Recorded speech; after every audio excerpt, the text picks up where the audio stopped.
Good morning, friends. Happy Life's Positive Vibes. So I had something to read to you. So, coming out of the prayer post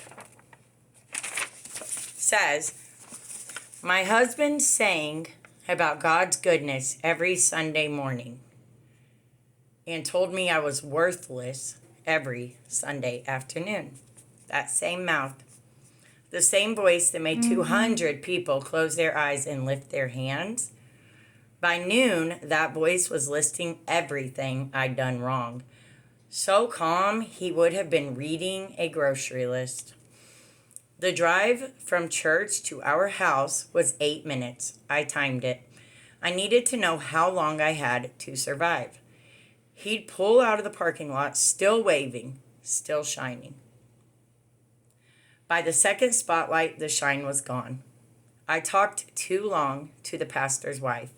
I wore the wrong dress. He'd say, you know what Lisa does when her husband leads worships? She worships. She doesn't stand there looking like she'd rather be anywhere else.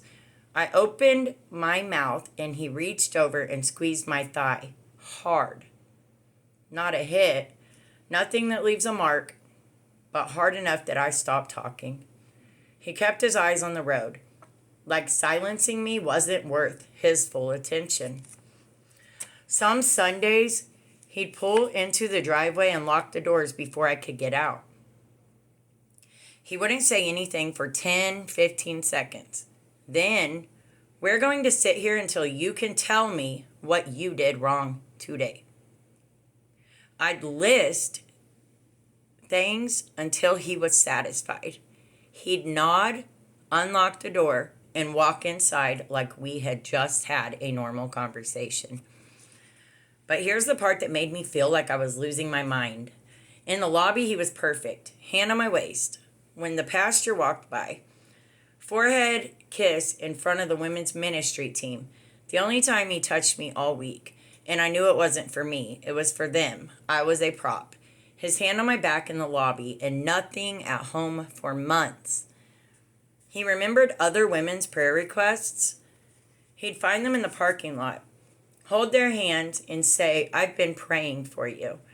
And I'd be standing there 3 feet away watching my husband be the man I'd been begging God to give me for 3 years. He gave that man to everyone except me, and I stayed.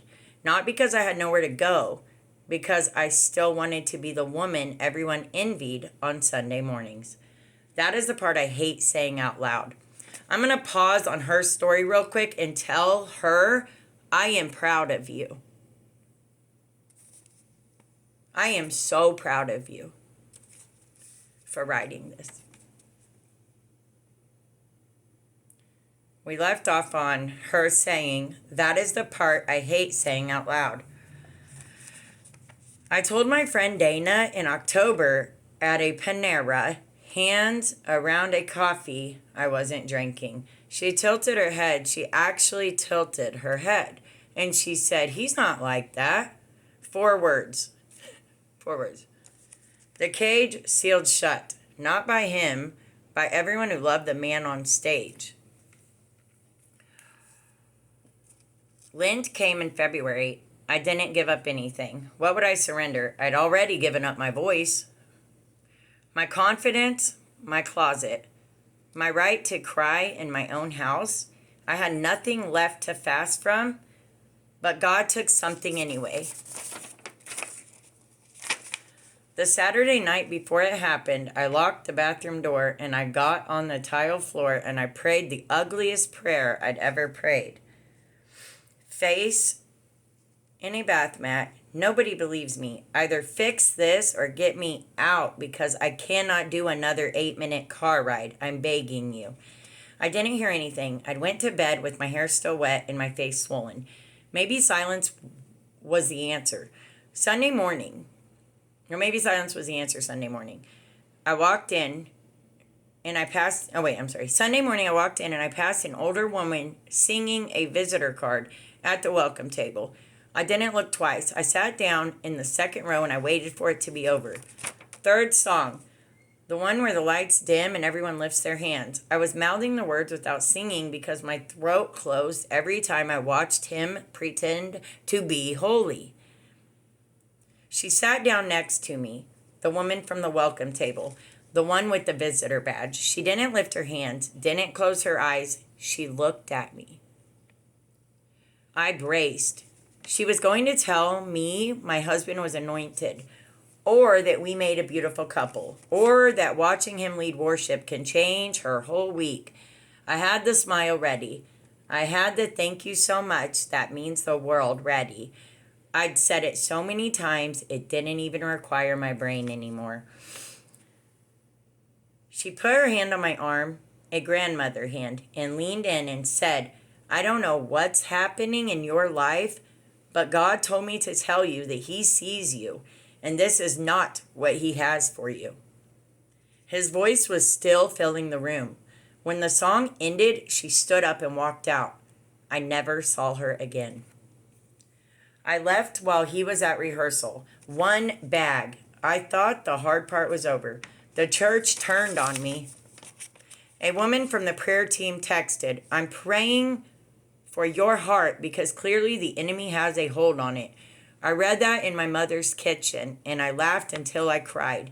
The enemy she meant had been standing on the stage the whole time and she'd been clapping for him. That was 11 months ago. I still flinch at a calm voice. I go to a different church now. Small, no stage. The pastor's wife wears sneakers. I sit in the front row because I can. I sing with my eyes open because I don't need to watch anyone anymore. I went back to that church's website and I looked through every visitor card from that month. Nobody matched. I asked the greeter if she remembered her, but she didn't. I spent 3 years surviving 8-minute car rides, and God answered me in the middle of the third worship song with a woman I couldn't find on a visitor card. That's how He works sometimes. Not through the people who know your whole story, through the one person in the room who doesn't know any of it and doesn't need to. I can't explain that. I just know it happened to me on a Sunday that I almost didn't survive.